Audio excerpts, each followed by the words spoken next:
para concursos. Auditoria para o Tribunal de Contas do Município de São Paulo sobre normas relativas à pessoa do auditor. Daí, nessas normas relativas à pessoa do auditor, tem, tipo, vai ficar falando o basiquinho do trabalho, qual é a conclusão, por que ele tem que fazer esse trabalho, como é que ele vai fazer esse trabalho, só o básico, tudo básico. Depois ele tem um treco interessante que é, desta feita, pedindo tudo e fala, pode-se concluir que o auditor deve entender pelo menos isso, ou seja, o básico, tipo, se ele não entender isso, ele é burro. É isso, ele é burro. Literal, ele é literalmente burro. Daí essas coisinhas que o carinha tem que entender são 1, 2, 3, 4, 5, 6, 7, 8. Não vou falar, não vou ler elas, leio quando chegar aqui, mas são basicamente sistemas de certas coisas, tipo de daquelas coisas da auditoria que a gente leu primeiro, tipo demonstrações contábeis, que é contabilidade, e gestão e operacional, que é tipo administrativo. Daí tem princípios da contabilidade, características de alguma coisa, políticas que estão, as políticas são tipo as práticas, trabalhos, as coisas que tem que fazer, tipo quando um auditor não tem coisa suficiente, ele tem que tentar fazer uma amostra, ou ele procura outras fontes. Daí, dependendo das fontes que ele pega para fazer o trabalho dele, umas têm certa confiabilidade, outras não têm confiabilidade certa, quantidade. Também tem características e também tem as coisas, limitações legais, limitações do que o que ele pode fazer e o que ele não pode fazer. Depois de tudo isso, vai ter umas normas relativas à pessoa do auditor. Tá literalmente escrito a mesma coisa. Daí fala, a auditoria deve ser executada por profissionais legalmente habilitados. Daí que tem uma listinha de coisas básicas que todos os auditores têm que ter. Tipo essa coisa aqui de a carteirinha de conselho. Carteirinha de conselho, a carteirinha de execução de trabalho e as carteirinhas relativas ao parecer. É interessante, né? O auditor precisa de carteirinha. As coisas que ele, as normas que são, falam de quanto, o que ele tem que fazer no seu trabalho. E também as que vai ter as normas sobre o que ele tem que fazer quando ele faz um parecer. E depois disso tudo vai ter uma terminação com um fica a dica estranho. Para fins das normas de auditorias, alguns conceitos são frequentemente cobrados. Daí ele fala, provavelmente ele fala coisas que são frequentemente cobradas nesse fica a dica aqui. Tipo revisão, revisor,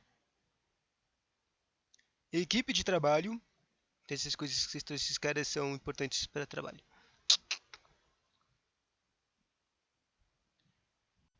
Firma, esse aqui eu não conheço. Entidade listada, inspeção,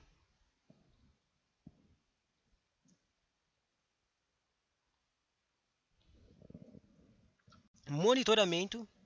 Várias dessas coisas são trabalhos, são tipos de trabalhos que os caras fazem. Firma de rede, estranho. Rede, o que é rede? O que é firma de rede?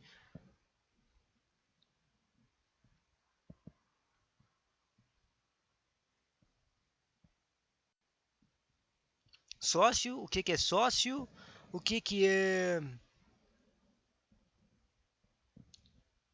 o que é pessoal? Acho que é mais de tipo de pessoas mesmo contratadas. O que são as normas técnicas? E o que é exigência ética? Muito importante, muito importante. O que é contabilidade e normas profissionais? E o que é um quadro técnico ou com quadro técnico? Ou seja, as pessoas que você trabalhar junto com o auditor para fazer o treco. E depois, e o último conceito, é a pessoa externa, que é a pessoa que o auditor contrata ou chama para fazer alguma técnica, coisa especial. Tipo, ele chama um profissional de TI para verificar coisas de TI, ou chama um profissional auditor, administrador, para verificar algumas coisas da gestão, administração, contratações e RH, né? Deu para entender isso aqui. Basicamente, no treco do Fica a Dica tem um monte de termozinhos que eu já vi em algumas questões, tipo monitoramento, a inspeção, que são trabalhos do auditor, a equipe de trabalho, quando o cara contrata, tem uma equipe para fazer auditoria, revisor e revisão, que são dois caras, os caras, Os caras, esses caras aqui, o revisor e o revisão e revisor, é o cara que faz. Na verdade, são diferentes, são dois caras que fazem isso, pelo que eu me lembro. Sócio, o que que é firma, o que que é rede, o que que é uma firma, o que que é uma entidade listada, o que que são pessoal, o que que são normas técnicas e normas profissionais, o que que é exigência ética, para que que serve a exigência ética, o que que é contabilidade e suas normas profissionais, o que que para que que serve um quadro técnico e o que que é a pessoa externa qualificada.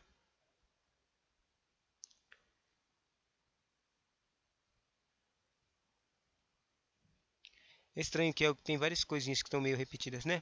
Tipo o sócio. O sócio, ele é repetido duas vezes. Bom, vamos lá.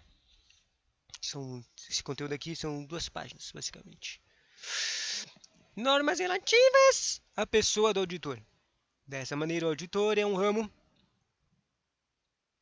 de estudo das auditoria é um ramo de estudos das ciências de negócios que avalia determinadas informações com o objetivo de trazer maior eficácia e eficiência, seguindo os princípios e normas com aplicações próprias e direcionada à entidade e melhores resultados. Para tanto, o auditor deve conhecer suficientemente o assunto sobre o que está opinando para que seu juízo seja válido, isto é, ele deve conhecer a empresa. Interessante, vou marcar essa coisa aqui. Ele deve conhecer a empresa. Como em toda ordem de coisas, uma opinião só pode ser emitida por pessoa que saiba de que está falando, sob pena de invalidade da mesma. Um médico, por exemplo, será muito melhor sucedido em seu diagnóstico na medida em que conheça os meandros e detalhes sobre a vida do seu paciente, não que não possa diagnosticar sobre a saúde da paciente que não conhece, apenas que seu diagnóstico será muito mais difícil e será necessária a obtenção de informações mais detalhadas, que levam tempo a serem obtidas e elevam o custo total do diagnóstico. Por outro lado, como um auditor opina sobre os relatórios de uma companhia são confiáveis e íntegros, deve antes certificar-se que se esta confiabilidade pode ser referendada, sabendo-se que ela depende de fundamentamente de uma e duas coisas. A primeira, ela depende de efetividade dos sistemas e procedimentos contábeis da empresa e controles são exercidos sobre elas, e também depende da razoabilidade das estimativas, avaliações e juízos gerenciais que são refletidos de uma ou outra forma nesse relatório.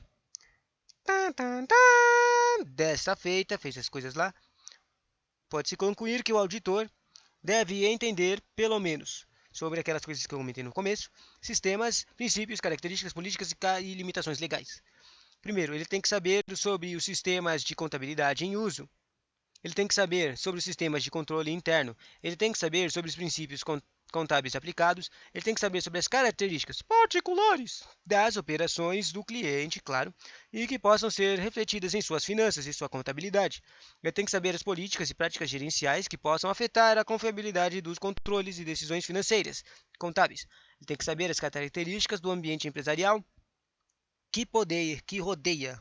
Eu achei que estava escrito rodeia a empresa que possam de algum modo afetar os relatórios. Interessante que o cara fala de ambiente, né? Ou seja, fatores externos, o FOFA da administração. Fatores internos, externos, fatores operações, quer dizer, fatores externos, vantagens internas, vantagens e desvantagens, ameaças e oportunidades. Isso. Tá, tá, tá. E a última, ele tem que saber as limitações legais, reais ou potenciais, sob quais deve funcionar a empresa.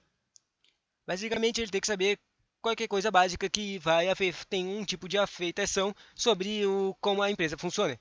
Por exemplo, se é uma empresa de finanças, ela vai, quando, sei lá, o dólar cair, ela vai ser afetada, né? Esse tipo de coisa. Uma coisa muito louca. Não é uma coisa de realidade meio estranha, mas conta. Depois disso, fala do auditor. Opa, eu acabei não lendo o resto. Agora, normas relativas à pessoa do auditor. Ou seja, aquela coisa de coisas que o auditor tem que ter. A primeira coisa é o auditor deve ser executado ser executada, a auditoria deve ser executada por profissionais legalmente habilitados pelo Conselho Regional de Contabilidade, o CRC, ou seja, os carinhas que têm carteirinha. O auditor deve ser independente de todos os assuntos relacionados à empresa desse está auditando. Daí falou da coisa de independência que, se você ouviu algum dos vídeos anteriores, e eu também, se eu lembro das coisas que eu li, basicamente é um dos princípios mais importantes do auditor. Ele tem que ser independente. Menos o único que não é independente é o auditor interno. Mas o auditor interno, na verdade, também é independente. Tem um grau diferenciado entre de independência. Basicamente, ele não pode ter nenhum tipo de coisa que pode afetar na opinião que ele vai criar. Por exemplo, não pode ter nenhum rastro sanguíneo, não pode ter nenhuma afetação de dinheiro, contratos ou trabalhar ou emocional com as pessoas do lugar que ele vai trabalhar. E a última coisa que o auditorzinho fala, pelo menos que está escrito aqui na apostila, é: o auditor deve exercer suas funções com o máximo zelo na realização de seu exame de exposição de suas conclusões. Isso aqui também é importante e não importante ao mesmo tempo, mas é uma coisa que aparece em perguntas que eu já vi. Tem pergunta que fala sobre os princípios do profissional auditor, ou seja, coisas que o auditor tem que ser ou tem que fazer. E uma delas é a profissionalidade. Que profissionalidade é basicamente esse máximo zelo? Fazer tudo certo querendo fazer os trabalhos corretamente, né? Próximo são as normas de execução de trabalho. São 3 normas de execução de trabalho aqui. O trabalho deve ser adequadamente planejado. Todas as execuções devem ser supervisionadas pelo auditor responsável. O auditor deve estudar e avaliar todo o sistema contábil e controle interno também da empresa a ser auditada, pois a responsabilidade que estão lhe depositando é de extrema confiança. E a última norma de execução é o procedimento de auditoria, que deve ser aprofundar os elementos necessários para comprovar a fundamentação do parecer do auditor. Ou seja, então ele tem que fazer todos os procedimentos necessários para ter evidências que têm confiabilidade, certo? Para fundamentar o parecer é só no contexto de auditoria, é só um sinônimo de opinião, que sempre aparece como o trabalho do auditor. E agora as normas do parecer, que é, como eu disse, a opinião. Existem 3 normas aqui. O parecer deve esclarecer o exame efetuado dentro das normas estabelecidas pela auditoria, ou seja, no trabalho final, naqueles papelzinhos no PDF, vai ter que estar escrito esses procedimentos que falou aqui nas normas de execução do trabalho. Como é que conseguiu essas evidências, entende? Que nem todo tipo de coisa. As demonstrações contábeis também, financeiras, devem ser observadas se forem preparadas dentro dos princípios geralmente aceitos pela contabilidade e se os princípios foram aplicados dentro da uniformidade em relação ao exercício anterior. A segunda norma de parecer é salvo, ou seja, estritamente, coisa que não acontece muito, salvo uma declaração em contrário, entende-se que o auditor considera satisfatórios os elementos contidos nas demonstrações examinadas e as notas que as acompanham. Se você não entendeu, e não dá para entender mesmo se você não tem contexto, isso aqui é uma outra coisa que aparece bastante em concursos, é tipo o final.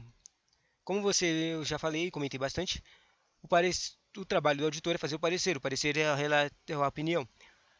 Daí ela vai estar lá no final do trabalho, ou seja, as conclusões do trabalho, a opinião é as conclusões do trabalho. O que o cara conseguiu concluir de tudo que ele estudou sobre a empresa. Com esse resumo, chega ao final aqui, os salvos. Quando ele vai lá e viu um monte de informação, mas ele percebeu várias coisas estranhas lá, ele faz dar opinião, ou se ele percebeu que tem várias coisas que não dá para concluir por causa das informações que ele recebeu, porque, tipo, todo o trabalho que ele dá para fazer depende também da auditoria interna, como falou aqui na execução de trabalho, das informações que eles vão dar para eles, para o auditor. E daí, talvez ele perceba que com as informações que deram para mim para fazer essas análises, não foram suficientes para chegar numa conclusão de essa empresa XXX não tem confiabilidade para o mercado de eletrônicos. Entendeu? Isso era uma opinião. Mas existem nomes para cada tipo de opinião, que são essas salvas aqui. Tipo, uma opinião com ressalva, tipo, eu deu para entender que tá, mas ressalva. Ou uma opinião com eu só lembro da ressalva. Mas tem vários tipos de opinião. Meio vários, né? Eu só me lembro de três, eu acho que só tem três que caem em concurso.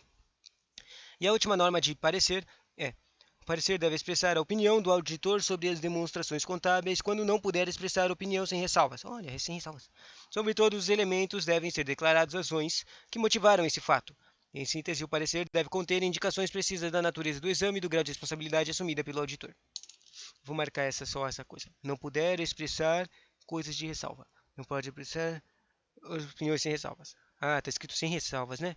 Ou seja, opiniões que não tinha nada errado no treco. Quando é ressalva é que tem problema. Quando não tem ressalva é que tá certinho tudo. E para terminar, portanto, a criação e a evolução do auditor não foi simplesmente para encontrar roubos ou erros propositais, mas sim o objetivo de dirigir o seu trabalho no sentido de detectar irregularidades e essas servirem para a melhoria as execuções futuras da administração empresarial. Só para comentar,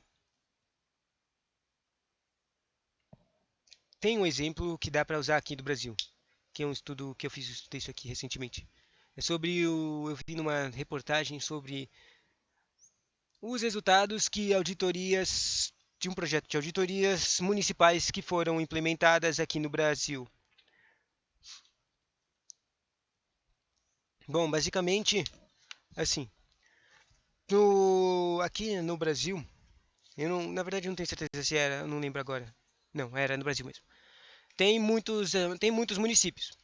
Daí, desses muitos municípios, todo ano, lá o órgão principal de auditorias e contabilidades, ele vai lá e coloca uma aleatoriedade de número de.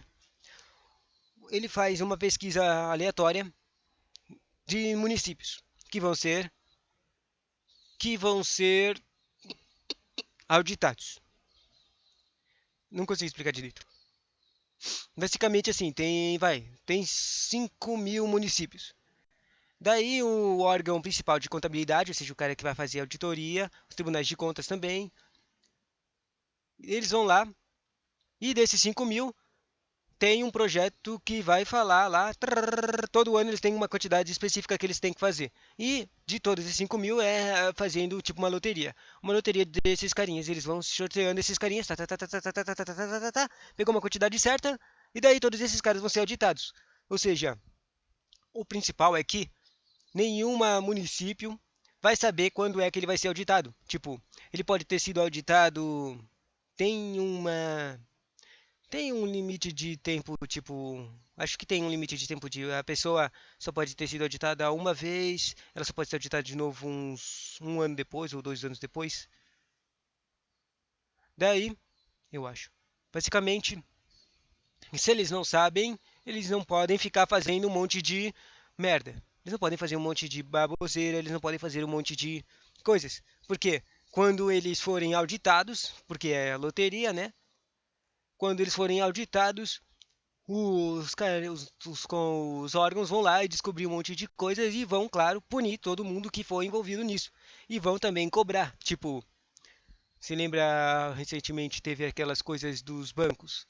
Recentemente teve algumas normas de bancos que os bancos cobravam coisas extras ou deixaram de retornar dinheiro que deixaram nos bancos das pessoas. Daí foram criadas algumas coisas para as pessoas saberem que elas têm dinheiro nos bancos. Isso agora recentemente, em 2022, no fim de janeiro.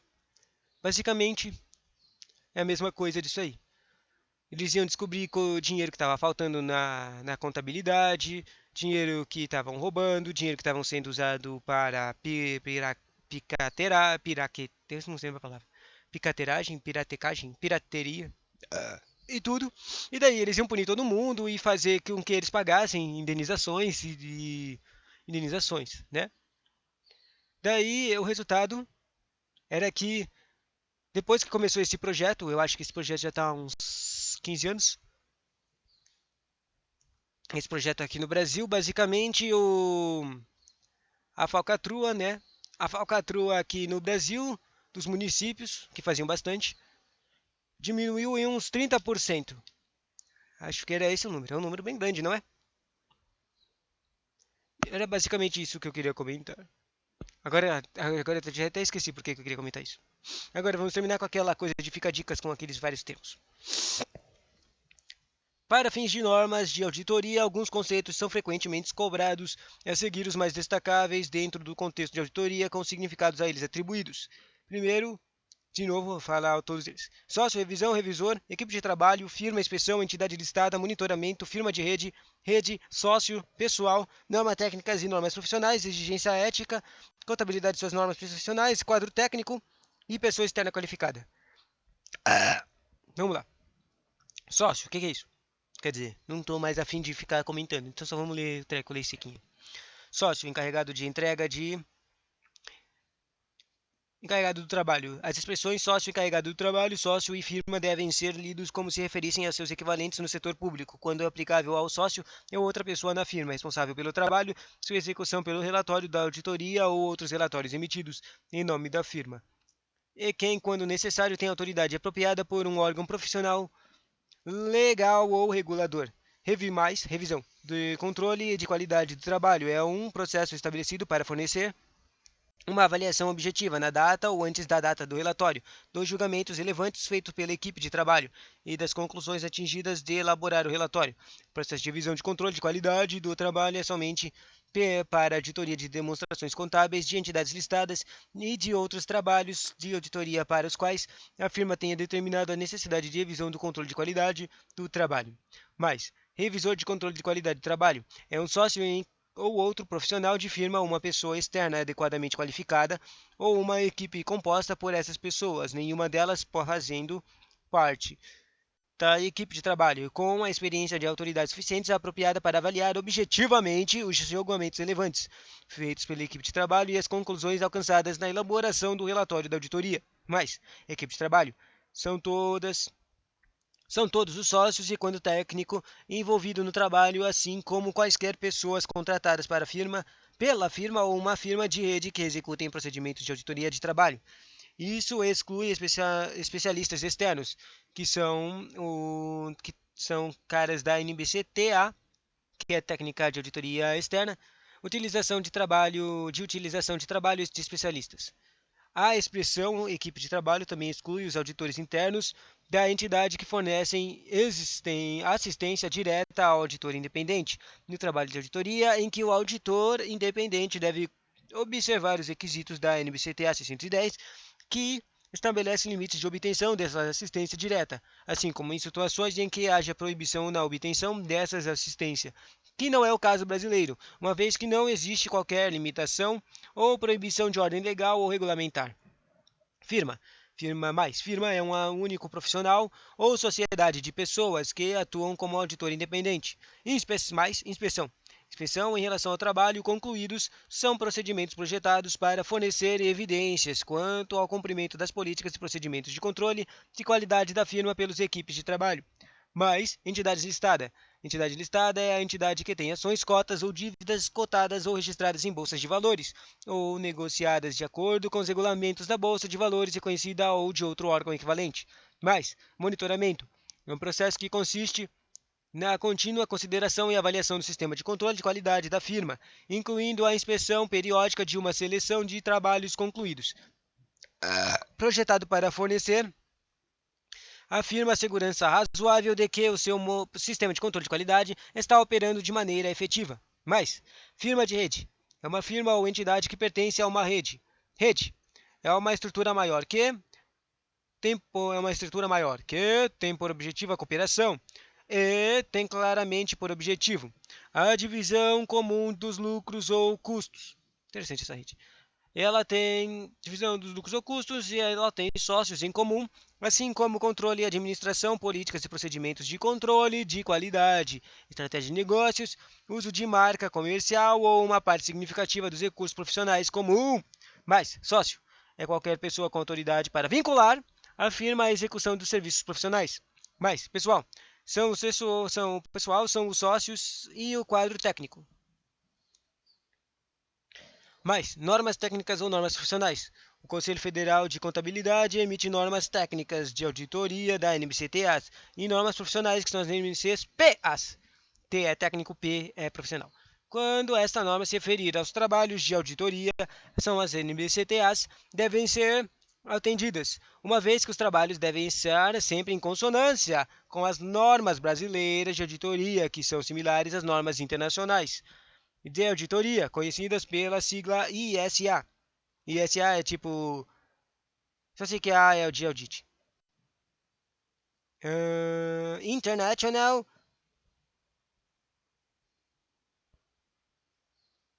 Audit System. International System Audit. Não consigo pensar em o que essa sigla significa.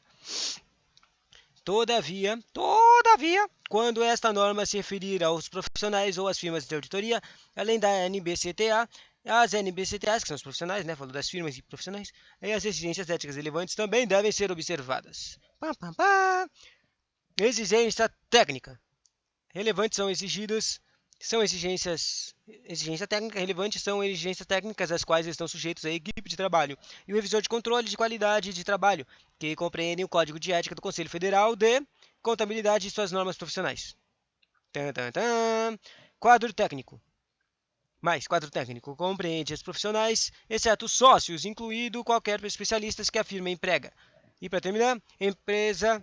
Pessoa externa qualificada é uma pessoa não pertencente ao quadro técnico ou firma com competência e habilidade, que poderia atuar como sócio encarregado de trabalho, por exemplo, um sócio de outra firma, cujos membros podem realizar auditoria de informação contábeis históricas ou de uma organização que fornece serviços relevantes ao controle de qualidade.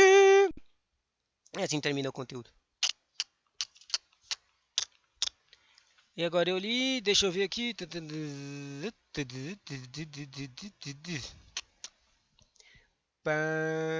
O próximo treco é sobre perguntas. E agora, eu leio as perguntas ou espero?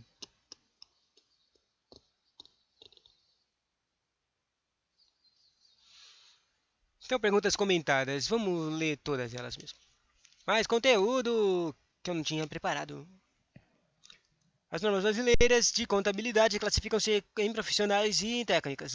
Assinale a alternativa que apresenta como estão segregadas as normas gerais de brasileiras de contabilidade. Segregação. Tinha um conteúdo que falava de tipos de segregação de geral, eram três. Era geral, o do auditor independente e o do profissional. Tipo, geral, controle externo e um profissional contabilidade específico. Era isso. Deixa eu ver se está certo o que eu pensei.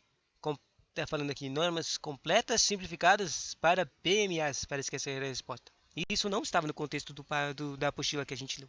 Até aqui. Explicação. Contabilidade, técnicas. Completa, simplificada e para PMEs específicas. Eu tinha visto essa sigla PME, mas não nada a ver. Vamos ver. Normas, parece que está escrito umas normas. Normas profissionais estabelecem regras de exercício profissional e classificam-se em geral. Olha aqui, geral. Ah, não tem nenhuma das opções estava escrito geral. Né? São as normas brasileiras de contabilidade aplicadas indistintamente a todos os profissionais de contabilidade. Daqui, depois do auditor independente, são as normas brasileiras de contabilidade aplicadas especificamente aos contadores que atuam em auditores independentes. E de perito. Esse aqui era o profissional, que era o de perito. São as normas brasileiras de contabilidade aplicadas especificamente aos contadores que atuam como peritos contábeis. Basicamente eu acertei e errei ao mesmo tempo. As normas técnicas estabelecem conceitos doutrinários, normas e procedimentos que aplicados de contabilidade e classificam entre em, daí tem, depois que falou dessas coisas, apareceu, olha, achei as coisinhas. Depois de todo esse conteúdozinho, dessas coisas geral, perito e auditor, tem umas coisas extras que fala da separação de classificação, que está aqui na pergunta. Tem as normas completas, as normas simplificadas para PMEs e as normas específicas.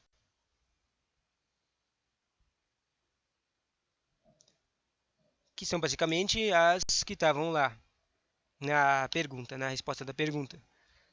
Depois disso tinha aquelas todas as siglazinhas estranhas. TSP, técnico do setor público, TA, técnica de auditoria independente, TR, TO, TSC, TI, TP. Próxima questão. Um dos objetivos gerais do auditor, ao conduzir a auditoria, demonstrações contábeis, é obter segurança razoável de que essas demonstrações, ou seja, eu não sei o que era para o que vai estar nas respostas, porque eu estou bloqueando as opções. Volta aqui, nos termos da MC texto é a 200. Eu não lembro o que está escrito na 200. Nos objetivos gerais do auditor, ao conduzir a auditoria, demonstrações contábeis e obter a segurança razoável de que essas demonstrações contábeis,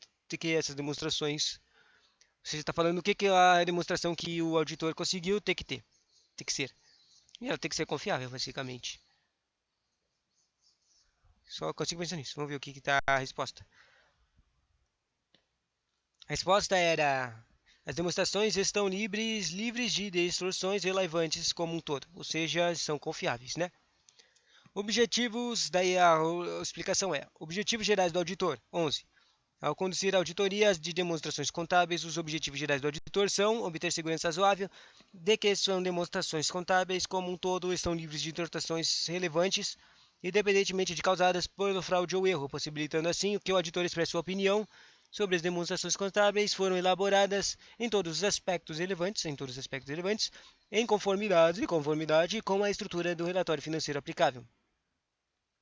Depois ainda tem mais coisinhas só para você aprender.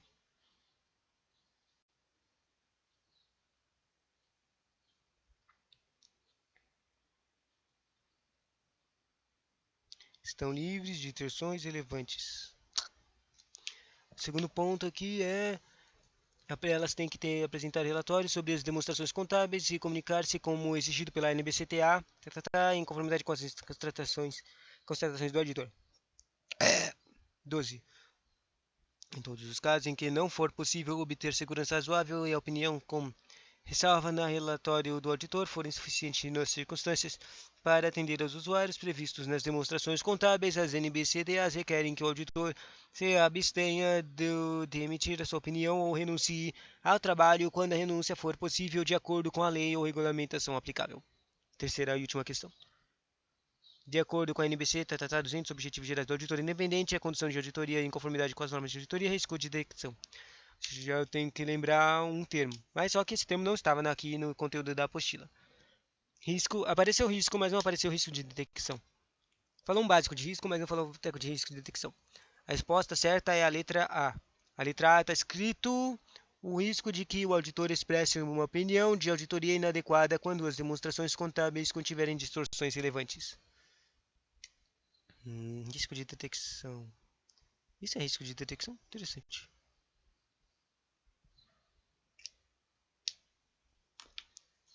Tá aí a explicação.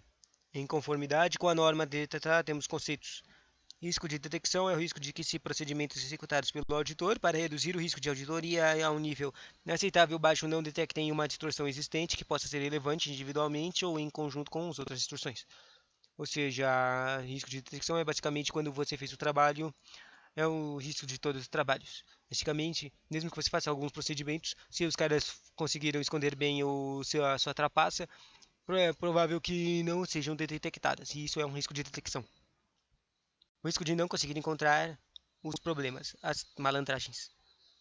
Depois ele tem aqui, legalzinho, que tem um conteúdo de outros riscos. Mas pelo que eu entendo, provavelmente era coisa lá de... nas outras opções está escrito outros tipos de riscos que não têm nada a ver com o risco de detecção. Parece que é o risco de distorção, um outro cara é chamado risco inerente e um risco de controle. Isso é interessante saber os riscos, né? E o risco de auditoria. Risco de detecção, risco de controle, risco de auditoria. Risco de auditoria é o conceito básico, é o abrangente. Voltando, vamos ler todos esses riscos. O risco de distorção.